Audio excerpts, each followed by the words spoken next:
The rain came down in sheets that morning, turning the city streets into mirrors of gray. Tiny drops clung to the iron gates of Ravenwood Academy, sliding down its golden bars like tears.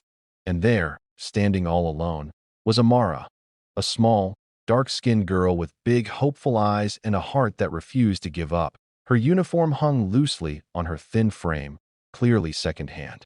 The white shirt was clean but faded, and the blue skirt reached a little too far past her knees. Her shoes were worn down at the toes, the kind that spoke of years of walking, not wealth. Clutched tightly in her hand was a folded piece of paper, slightly damp from the drizzle that IT was her golden ticket. A scholarship letter signed by the head of the school himself. She had earned it fair and square after topping a city-wide exam. For days, Amara had dreamed of this moment, walking through those gates, studying in classrooms with computers, whiteboards, and books that smelled new. Her mother, Nia, had even stayed up late the night before, ironing her old uniform, whispering prayers over her child's future. But now, none of that mattered, because the man at the gate wasn't letting her in. The security guard, tall and broad-shouldered, crossed his arms and frowned at her.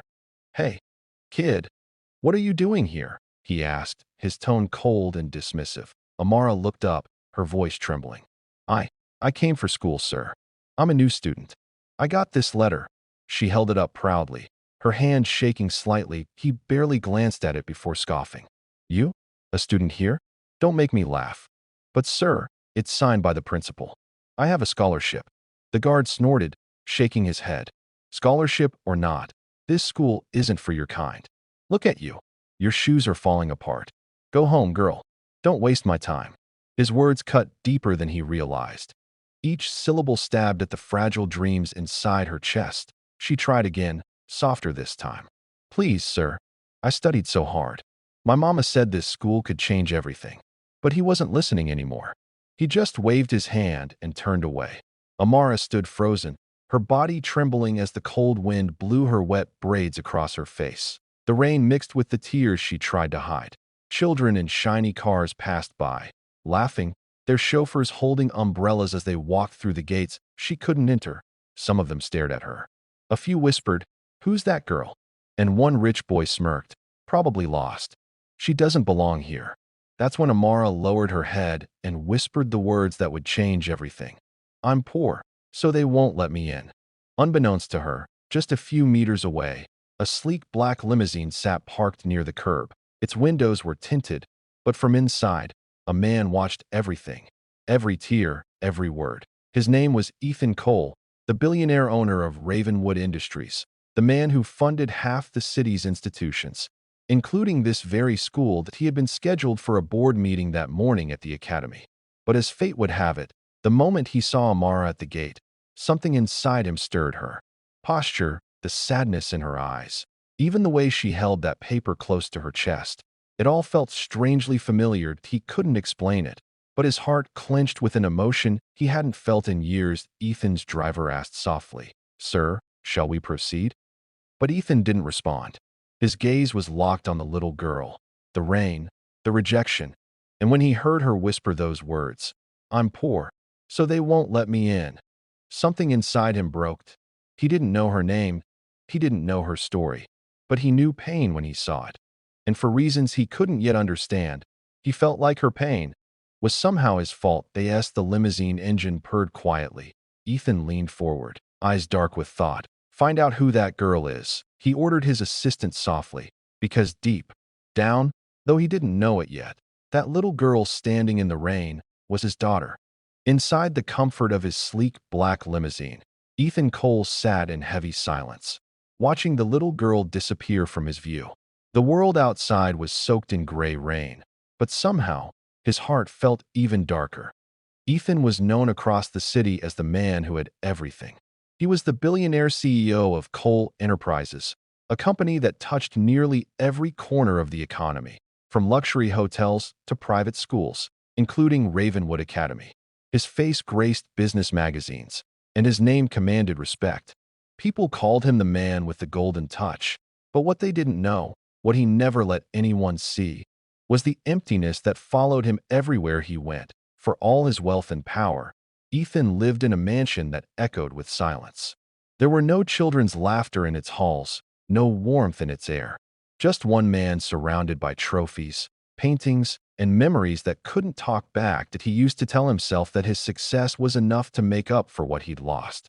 But that morning, seeing that little girl's tear-streaked face at the gate shattered the illusion he had built around his life. Something about her eyes, those big brown eyes that seemed to hold both pain and strength. They pierced through his heart like a ghost from the past. Ethan leaned back, closing his eyes. But instead of rest, he found himself dragged into old memories. Once he had buried under years of work and guilt that he saw her again. Nia, the woman he had once loved. Her laughter used to fill every corner of his soul. She wasn't like anyone else he knew. She didn't care about his money, his cars, or his name. She cared about him. She worked as a cleaner in one of his father's hotels. He'd met her one evening while checking the hotel's accounts. She was mopping the marble floors, humming softly, and when she looked up and smiled, it felt like the whole world stopped moving. They talked. They laughed. And slowly, they fell in love. But Ethan's father, a cold, powerful man obsessed with reputation, was furious when he found out that he warned Ethan that being seen with a maid would ruin the family's name. "You're not just anyone," his father had said. "You're a Cole. You don't mix with people like her." Ethan had tried to fight it, but fear and pressure broke him. And when Nia told him she was pregnant, his father gave him an ultimatum: leave her or lose everything. He hesitated. Just one night of silence from him, one day of weakness, and Nia was gone. She left behind only a letter that read, "You don't have to worry, Ethan. I'll raise her alone. You have your world, and I have mine." That letter had haunted him ever since. Back in the present, Ethan rubbed his temples as guilt washed over him like cold water. "Sir?" his assistant asked from the passenger seat, breaking his thoughts. "Are you okay?" Ethan opened his eyes, his voice rough. "That girl, find out her name. And her mother's." The assistant nodded and began typing quickly on a tablet. Ethan looked out the window again, his heart beating faster than he wanted to admit. Could it really be? He whispered to himself. His mind replayed every second of what he'd just seen. The little girl's trembling hands, her tearful eyes, her quiet voice saying, "I'm poor, so they won't let me in." Those words felt like daggers, because he remembered something Nia once said to him years ago. "If I have to raise our child alone, she might grow up poor, but at least she'll grow up proud." The words echoed painfully in his mind. Was it possible? Could that child be his? The limousine stopped outside the academy's main building. Ethan straightened his tie, but his reflection in the tinted glass didn't look like a billionaire anymore. It looked like a man haunted by his past that he stepped out into the rain, ignoring the umbrella his driver tried to hand him. The cold drops hit his face, but he didn't care that as he walked toward the building. He made a silent vow to himself. "If that girl is mine, if she's my daughter, I'll never let her suffer another day." And for the first time in many years, Ethan Cole, the billionaire who thought he had everything, realized he might have lost the one thing that truly mattered. But fate had just given him a second chance that he didn't know it yet. But that little girl would soon turn his world upside down, forever. That night, long after the city lights dimmed and the last car left the academy grounds, Ethan Cole sat alone in his study. The fire crackled in the fireplace, its glow flickering over the framed photographs of his achievements, awards, partnerships, business galas. But among all those shining memories, there was one photograph missing, that a photograph he had never taken. The photograph of the family he could have had. As the rain tapped against the window, Ethan poured himself a glass of whiskey. But it wasn't the drink he needed, it was courage. Because tonight, ghosts from 15 years ago had returned to haunt him. That he leaned back in his leather chair, eyes distant, lost in the storm of memory. 15 years ago, he wasn't the hardened businessman the world saw now. He was young, hopeful, and in love. Her name was Nia Thompson. She worked as a cleaner in one of his father's luxury hotels. Every morning, she would hum softly while she mopped the marble floors, her music echoing through the hallways. Her voice was light, warm, full of life, so unlike the cold world Ethan had grown up in. He first noticed her when she stopped to help a child who had spilled juice in the lobby. While others frowned, she smiled and said gently, "It's okay. Accidents happen." Something in her kindness struck him. Ethan had lived among people who smiled for cameras, who shook hands for deals, but never out of love.so. He started staying late at the hotel under the pretense of checking operations. In truth, he wanted to talk to her. And eventually, he did. Their first conversation was about books. Nia loved reading.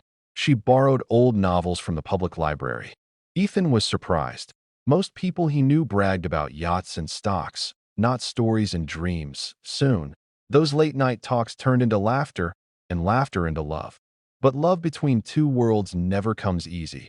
When Ethan introduced Nia to his father, Charles Cole, the old man's face turned to stone. "Is this a joke?" he asked coldly. "She's the woman I love," Ethan replied firmly. Charles slammed his hand on the table. "She's a cleaner, Ethan. Do you realize what this would do to our family name?" But Ethan didn't care. He loved her anyway.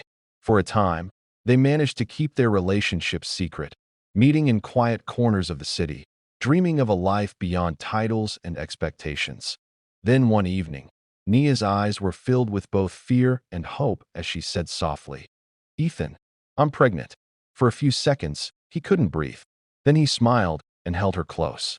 "We'll figure it out. We'll be a family." But when Charles found out, his rage was volcanic. He called Ethan to his office the next morning and gave him an ultimatum. "If you choose her, you lose everything. Your inheritance, your company, your future. You'll walk out of here with nothing but your foolish heart." Ethan begged for time, for understanding, but Charles was unmovable. Nia noticed the fear in Ethan's eyes that night.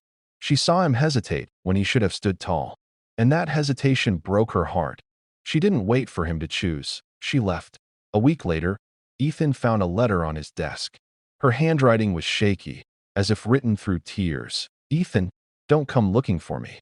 I won't beg you to fight for me that I'll raise her alone, even if I have to scrub every floor in this city.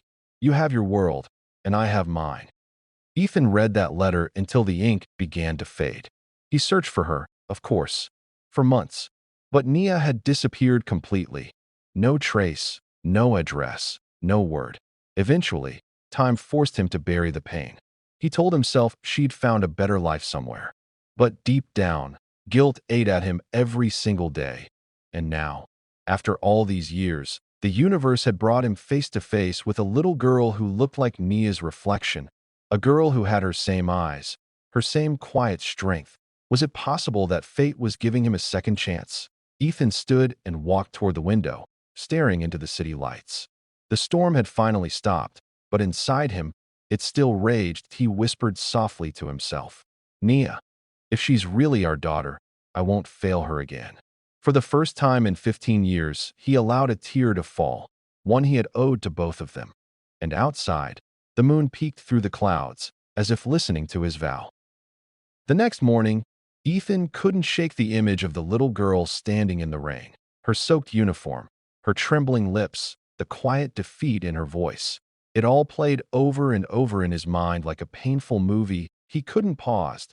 He had faced board meetings with world leaders, negotiated billion-dollar deals, and even faced the media during scandals, but none of that had ever hit him the way that one sentence did. "I'm poor, so they won't let me in." That voice, soft yet powerful, had pierced through the armor he'd built around his heart for 15 years. At precisely 8 a.m., Ethan arrived at Ravenwood Academy, the most elite private school in the city.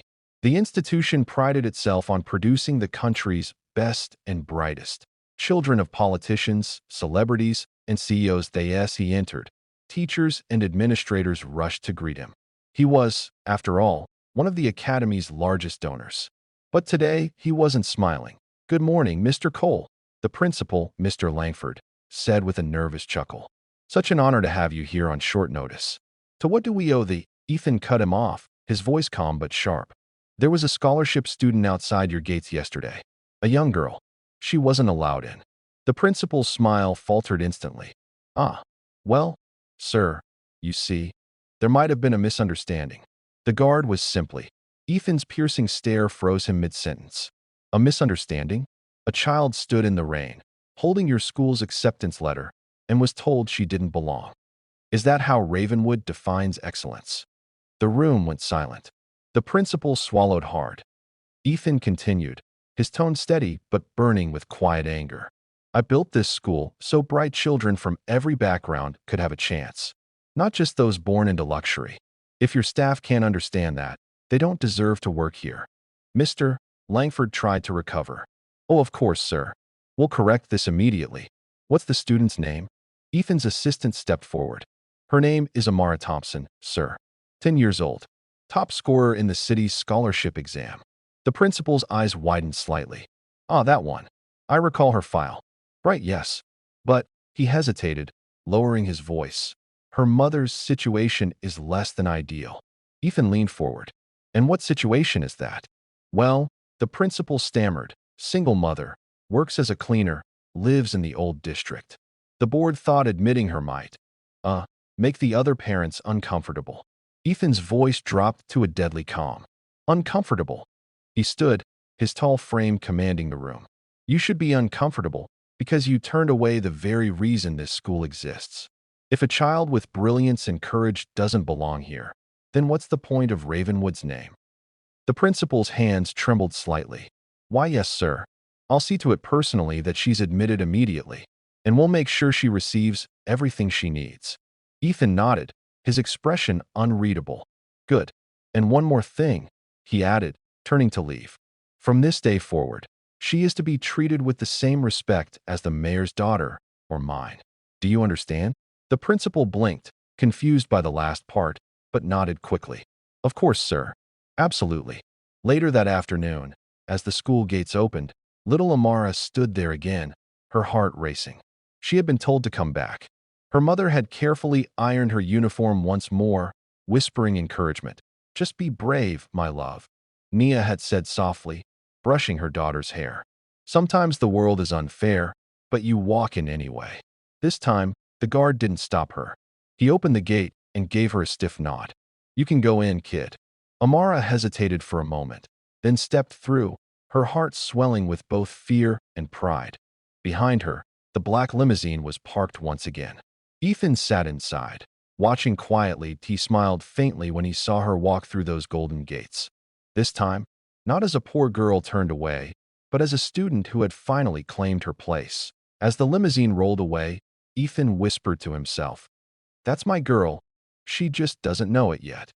But even as pride filled his heart, a shadow of guilt followed behind, because deep down, he knew this was only the beginning of a story that fate had written long before either of them knew it.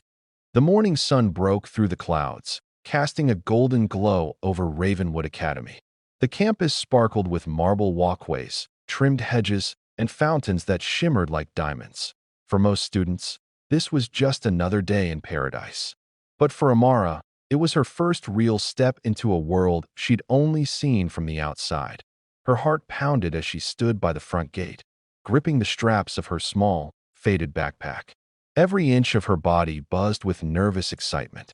This was the moment she and her mother had dreamed about. The day she'd begin her education at one of the most prestigious schools in the city. She took a deep breath and whispered to herself, "Mama said I belong here." Then she walked through the gate. The halls of Ravenwood were unlike anything she had ever seen.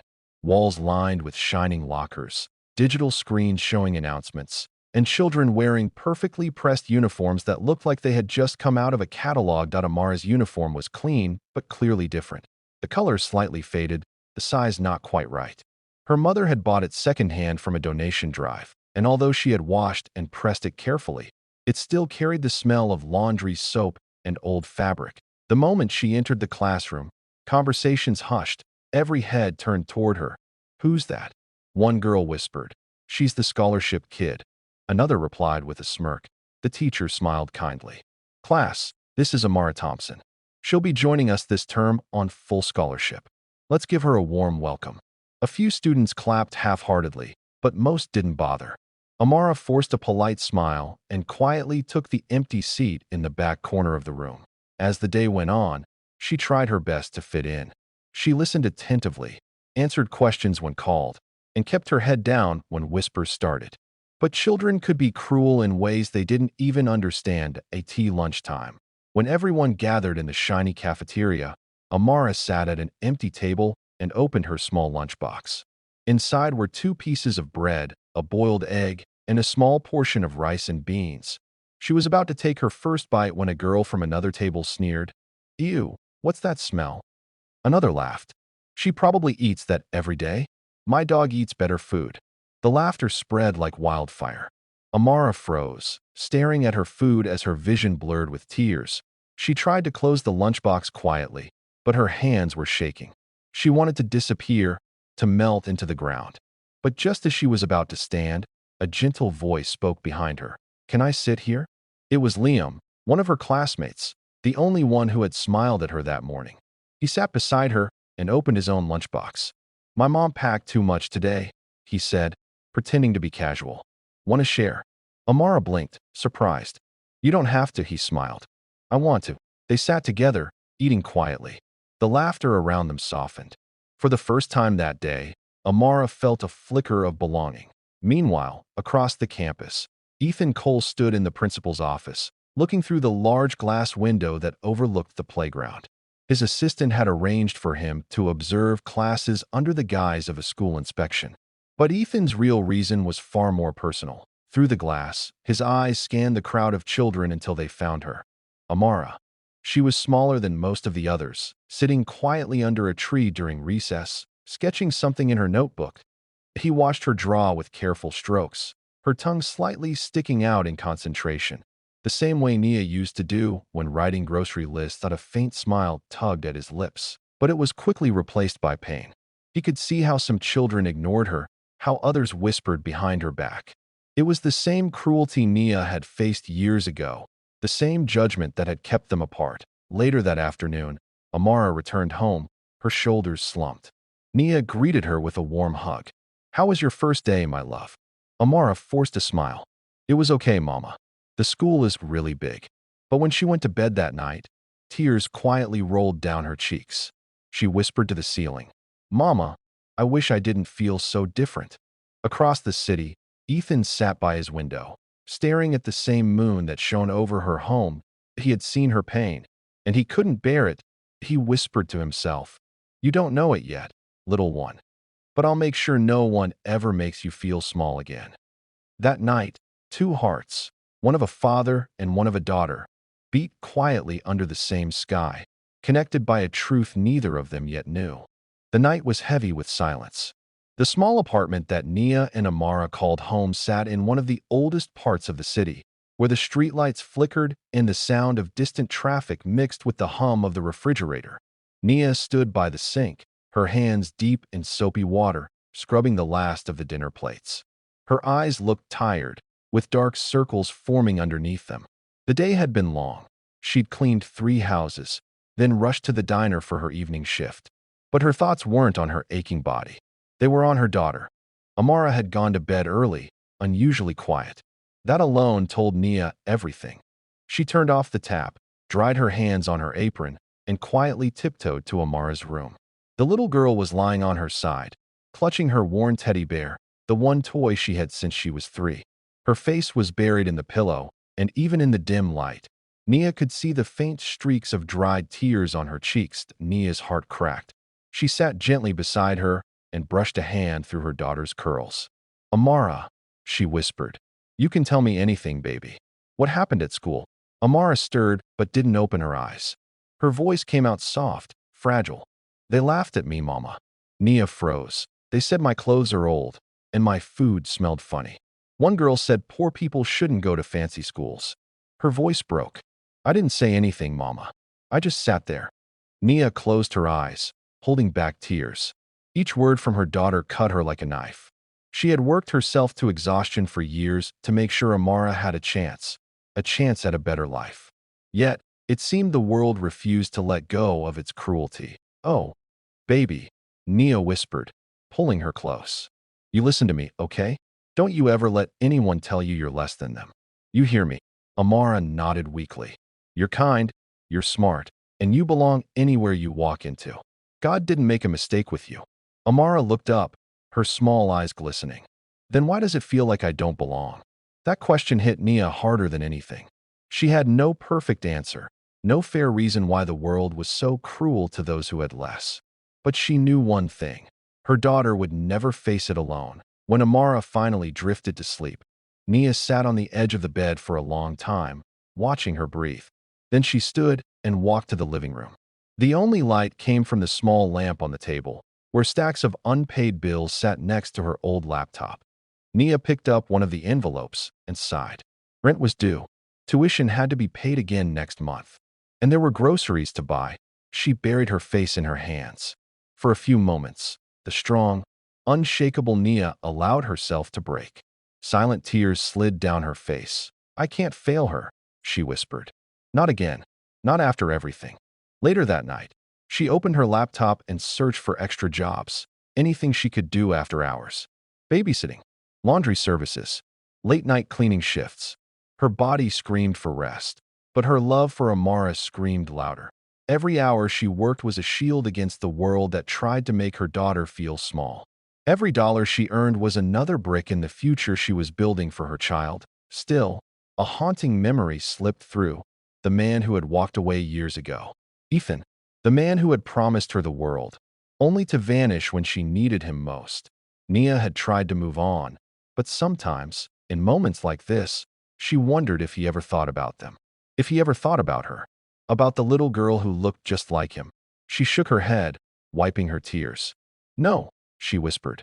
We're doing fine on our own. But deep down, a small, buried part of her still wished he knew. Still wished that somewhere, somehow, he saw what their daughter had become, brave, gentle, and beautiful despite the pain. Outside, the wind brushed against the window, and in the distance, the city lights shimmered, bright and cold. Back in his mansion, Ethan Cole sat alone in his study, looking at the photo he'd secretly taken that day through the classroom window, Amara sitting under the tree, sketching in her notebook. His heart ached with guilt. I should have been there, he murmured. I should have protected you both. Two souls, one rich, one poor. Both stayed awake that night, thinking of the same little girl. One was her mother, fighting to keep her world together. The other, her father, finally realizing what he had lost. Neither of them knew that fate was about to bring their worlds crashing together again, soon, and in a way that would change everything. That night, Ethan Cole sat in the grand library of his mansion, surrounded by silence. The fire in the marble fireplace flickered against the tall bookshelves, but even its warmth couldn't melt the cold guilt inside him. The world knew Ethan as a visionary billionaire, a man who built empires out of dust. But in that moment, sitting in his expensive loneliness, he felt like nothing more than a coward. A man who had traded love for pride and family for fear. On his desk lay the school file he had quietly requested earlier that day. Name: Amara Thompson. Age: 8 years old. Mother: Nia Thompson. He had read those lines 100 times, as if repetition would change them. But it didn't. Each word only made the truth heavier. Amara. The name struck him like lightning every time. He had once promised Nia that if they ever had a daughter, he wanted to name her Amara, the Eternal One. He remembered how Nia had smiled and said, "That's beautiful. It sounds strong." Now that same name sat printed on a school file, reminding him of everything he had abandoned. Ethan leaned back in his chair and stared at the photo clipped to the report. It was a school ID picture. Amara looking straight at the camera, her curls neatly tied, her eyes big and bright. But with a quiet sadness behind them, he traced his finger over the photo, whispering, "You have my eyes." A knock on the door broke his thoughts. "Come in," he said quietly. His assistant, Mr. Harris, stepped inside, carrying a tablet. "Sir, the school sent over the financial aid documents you asked for. The child's mother has been paying partial fees through cleaning services. It appears she works 3 jobs to keep up." Ethan swallowed hard. 3 jobs? Yes, sir. The principal mentioned she refuses any extra donations. She's proud, apparently. Says she doesn't want charity, only fairness. That sounded exactly like Nia. Stubborn, strong, proud. The same woman who once told him, "I don't need your money, Ethan. I just need you to stand by me." And he hadn't. He had chosen silence. Chosen to walk away when his family disapproved. Chosen to build an empire instead of building a home. Now, years later, he sat in that empire alone, surrounded by gold, but haunted by the absence of 2 people who meant more than all of it combined. Ethan walked to the window and looked out at the city skyline. Below him, The world shimmered with lights. Somewhere in that glowing maze, his daughter was asleep in a small apartment, maybe dreaming, maybe crying, his hands clenched into fists that he couldn't bear it anymore. He had watched her struggle that day, watched other kids laugh at her, watched her eat lunch alone under a tree. He had stood there, hidden behind tinted glass, doing nothing. That image replayed in his mind like a cruel film. "I won't stand by again," he whispered. The next morning, Ethan called his assistant early.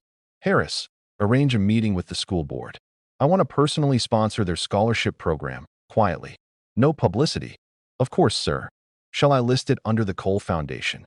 Ethan hesitated. "No, make it anonymous. I don't want her mother to find out yet." "Yes, sir." But even as he said it, he knew he couldn't stay hidden for long. The guilt was eating him alive. Later that day, Ethan visited the park near the school. He sat on a bench, unnoticed in a casual hoodie and cap.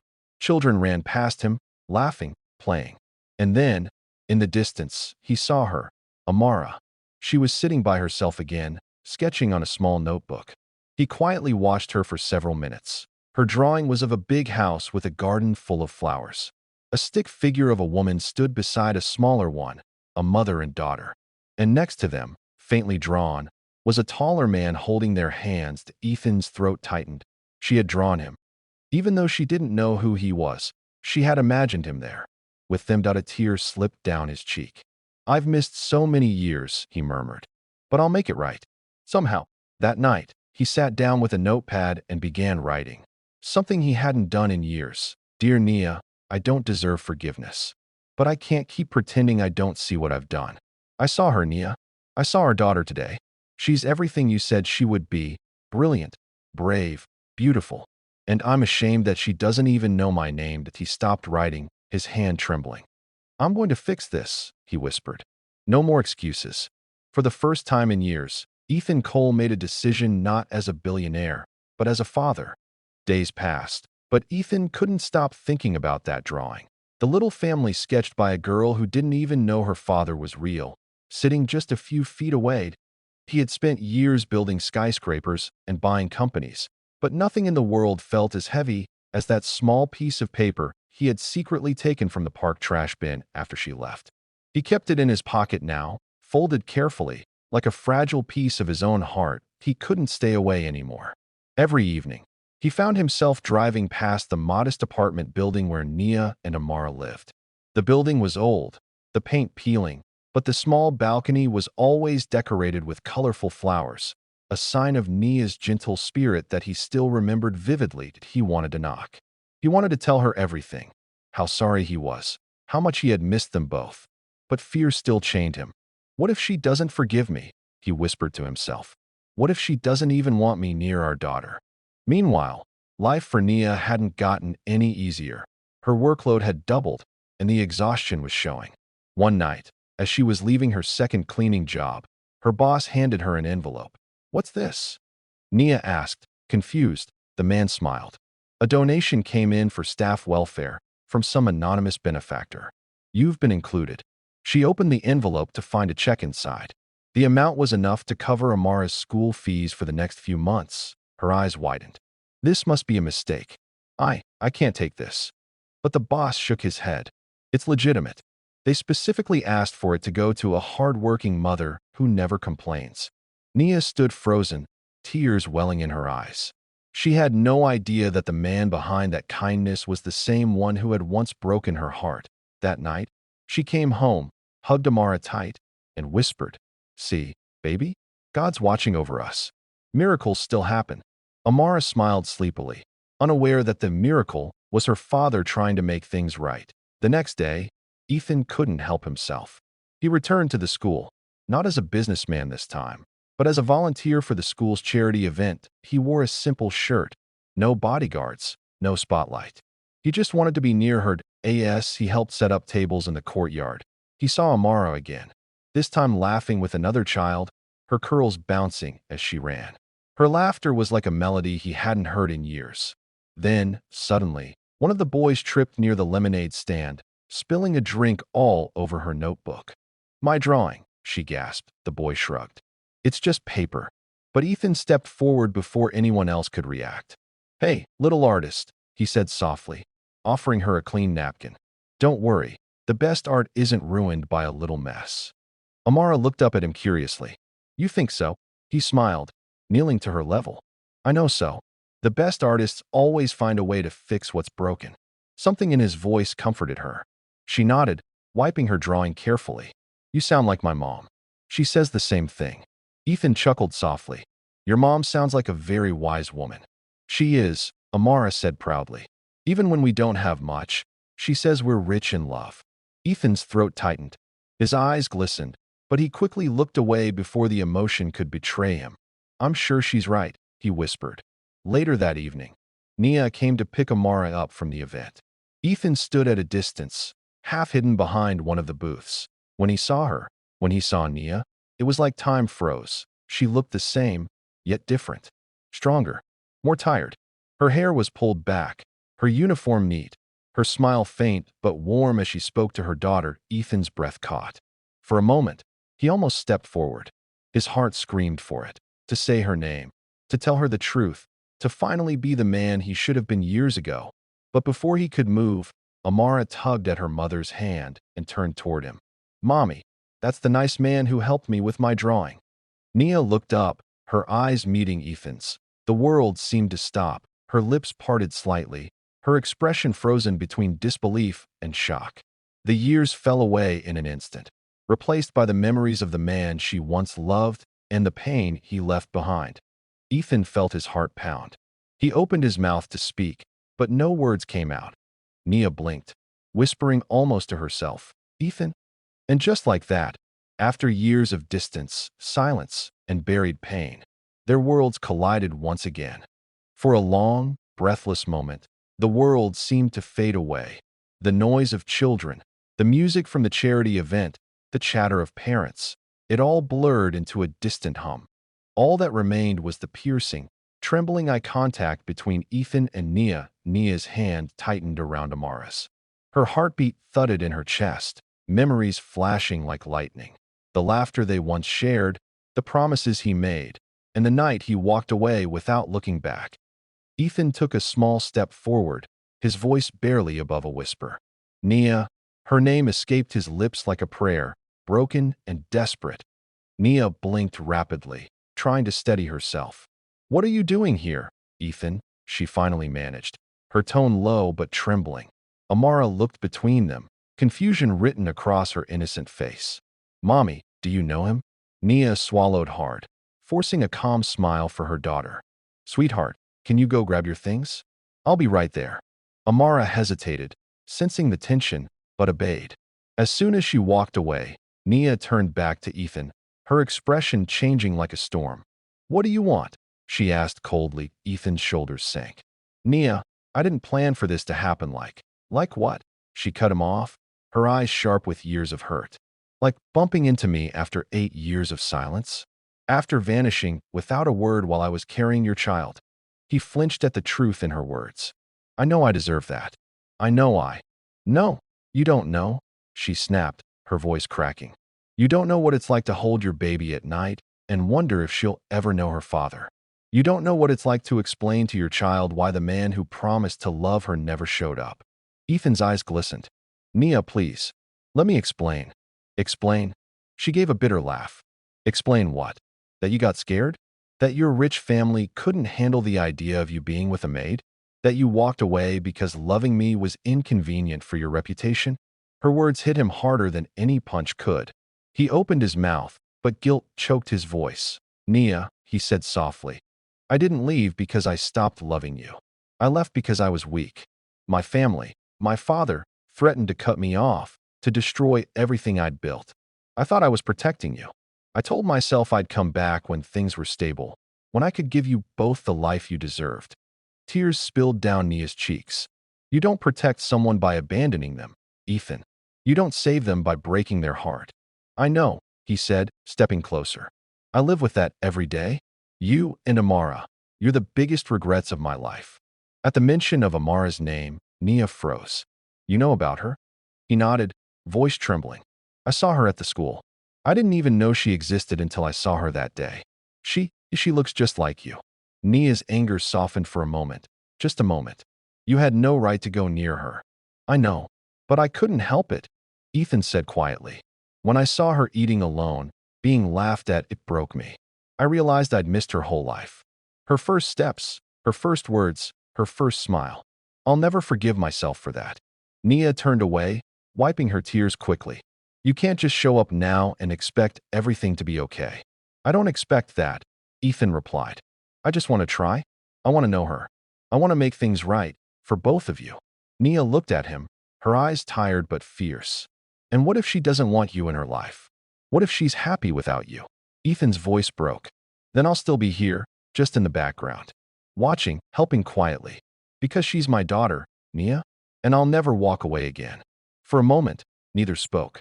The wind carried the sounds of laughter from across the schoolyard, a cruel reminder of simpler times. Then, Amara came running back, holding her backpack. Mommy, I'm ready. Nia quickly composed herself and forced a smile.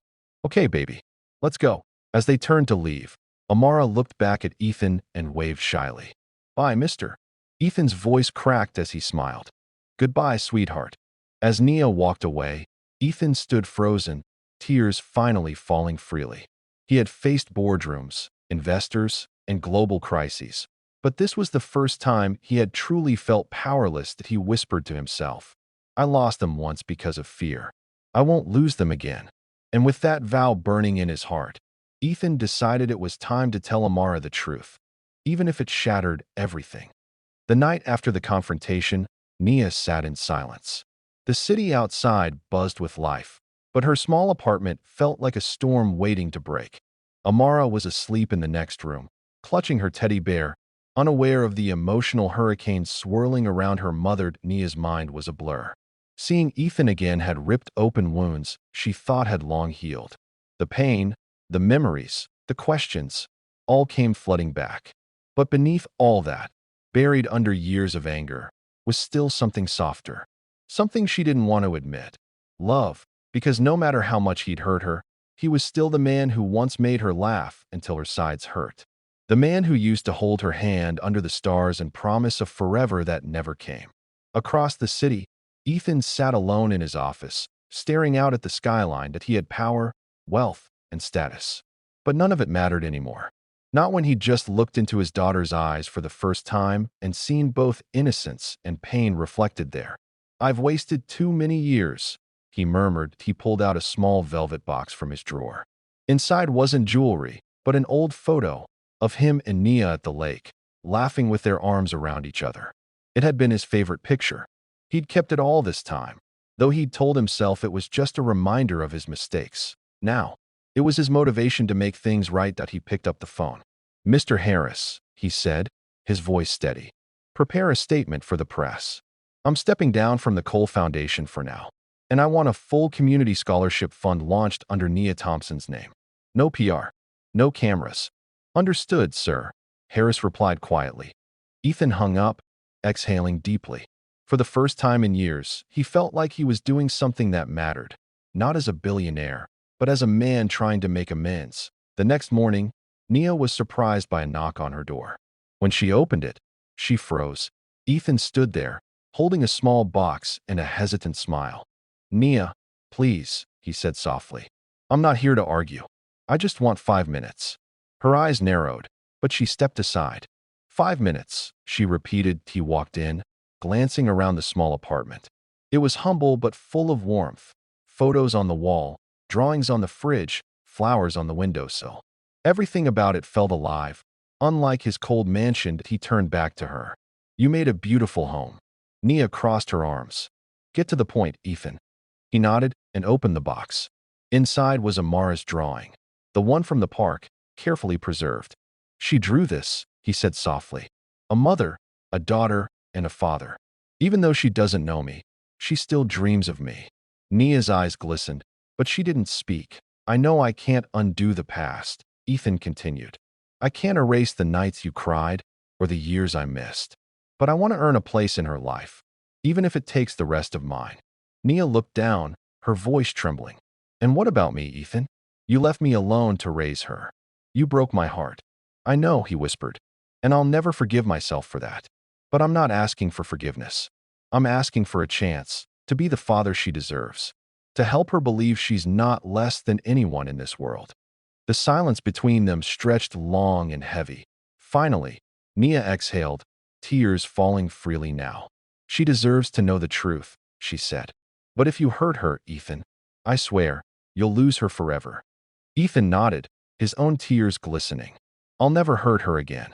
That evening, they sat with Amara in the living room. She looked at them curiously, sensing something different. Nia held her daughter's hand. Baby, remember the man you met at school? The one who helped you with your drawing? Amara nodded. Yes, Mommy. He was nice. Nia smiled faintly, her voice gentle. Sweetheart, that man is your father. Amara blinked. Her mouth fell open, confusion and wonder swirling in her eyes. My father. Ethan's voice trembled. Yes, baby. I'm your dad.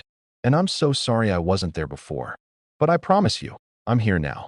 And I'm never leaving again. For a moment, there was silence. Then Amara's eyes filled with tears. Slowly, she got up, walked toward him, and whispered, I used to pray for you. Ethan broke down, falling to his knees as she wrapped her small arms around his neck. I love you, he sobbed. I love you so much. Nia watched them, tears streaming down her face. For the first time in years, she felt the weight of the past begin to lift. Outside, the night sky glowed softly at a little family, once torn apart by pride, pain, and distance, sat together again. Not perfect, not whole yet, but healing. And in that tiny apartment, filled with laughter and tears, the words Amara whispered once in pain. I'm poor, so they won't let me in, no longer held any power, because now she knew. She had love, she had family, and she finally belonged.